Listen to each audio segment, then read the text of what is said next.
Ever wonder how a perfect Cendrillon looks like? Allow me to show you.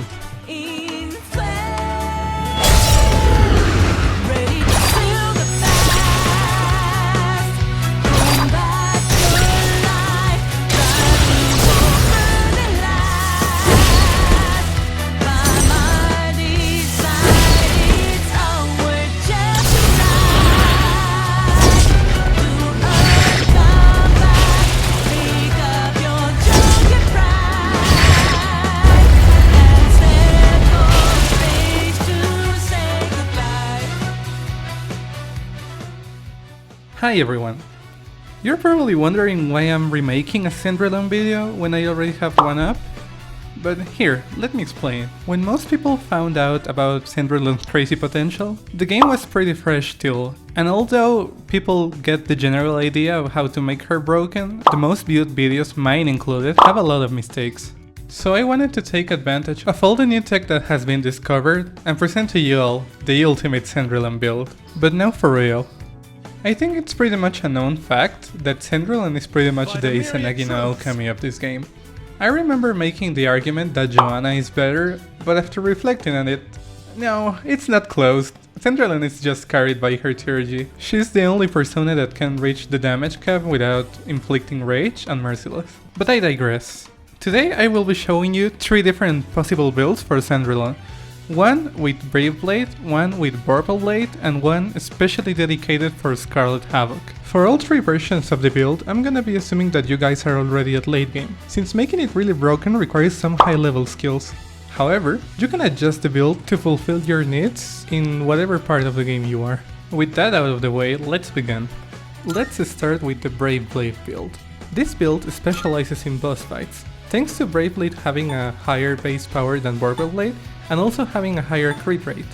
Although you will be sacrificing a lot of AoE damage, you will output a higher amount of damage overall.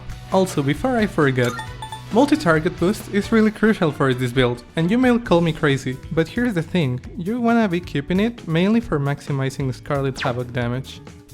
Moving on to the Vorpal Blade build, this is my personal favorite.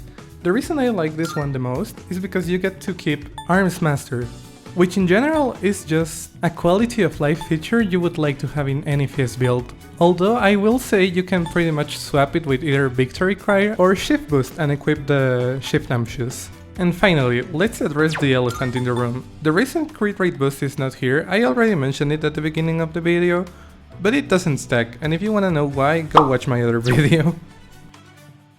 And last but not least, here comes the most unconventional build, I would say. This build's one and only purpose is to cast a max damage Scarlet Havoc, which isn't as practical, however the damage alone justifies it in my opinion. But sadly, it does rely a lot on shifting, since for that 30% to activate you need to be shifted to. So that means this build is pretty much a no-no for the Elizabeth fight. But credit where credit is due, it's thanks to the shifting that you can perform 30k damage against Reaper and reach the damage cap against normal enemies. Now that I have went over the 3 builds, I'm gonna do a showcase of each, and then I'm gonna explain how to obtain the skills you need for each build.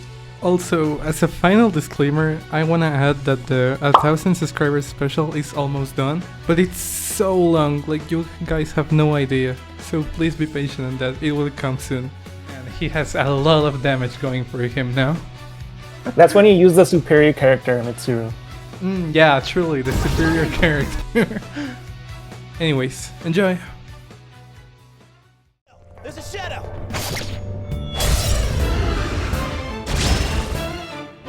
It's our chance to go first! You enemies, you can take them!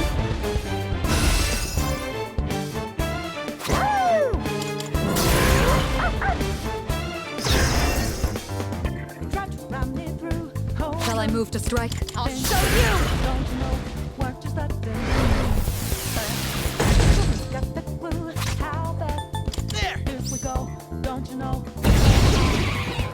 Not bad, Yuri. It's all yours! What to do?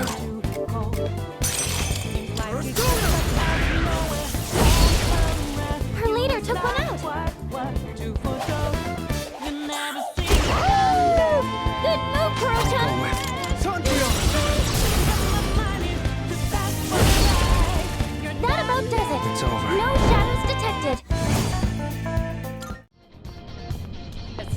Yo, there's a shadow! It's our chance to go Have the first. advantage. You enemies, you can take them.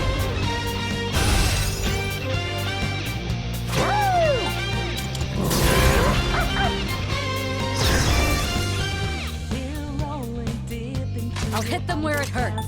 Persona!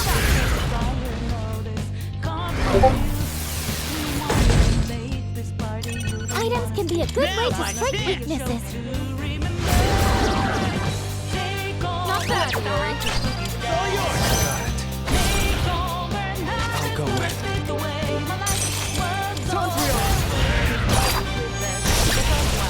That's a win for the team. Good job, everyone.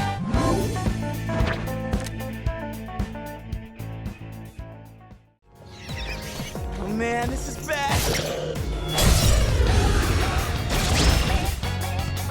If things look too dangerous, you can always retreat.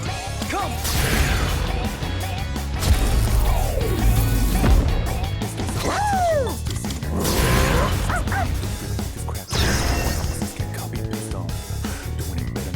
What's the plan? All you, Tristan!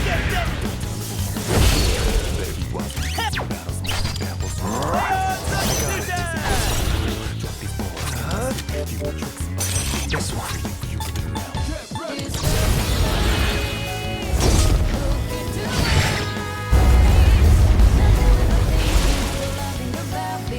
That about does it. No shadows detected.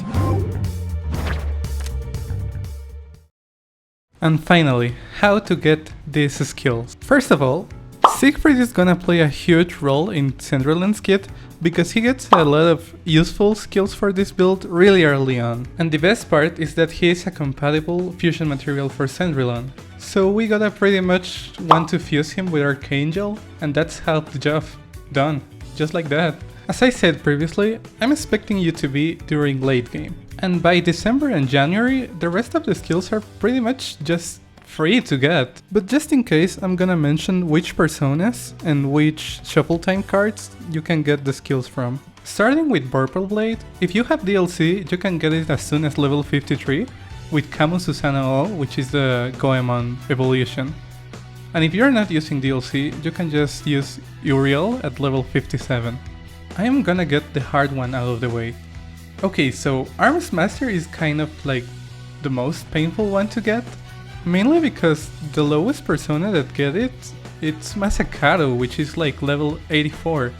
So I definitely suggest fusing down from Masakato to Siegfried, and then fusing Siegfried with Archangel to get your Cendrillon. Thankfully, the rest of the skills you need are pretty easy to get, for example, Slash Boost.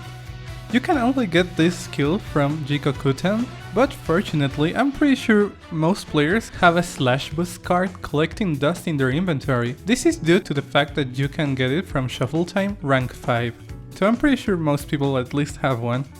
For both Shift Boost and Amp can be a bit tricky, but not too much if you know what you're doing.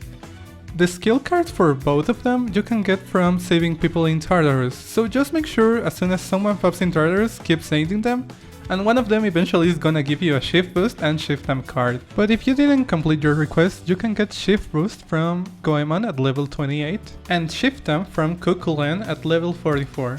And finally, for single target and multi-target boost, you can get them pretty easily too. Single target boost, you can get it as early as level 26 with Yamata no Orochi. If not, you can also get it from Shuffle Time rank 7. And as for multi-target boost, you can get it as soon as level 29 with Queen Map, or also get it from Shuffle Time rank 7. And I think that scraps! So I will be leaving the Fusion Calculator link on the description, and well, goodbye!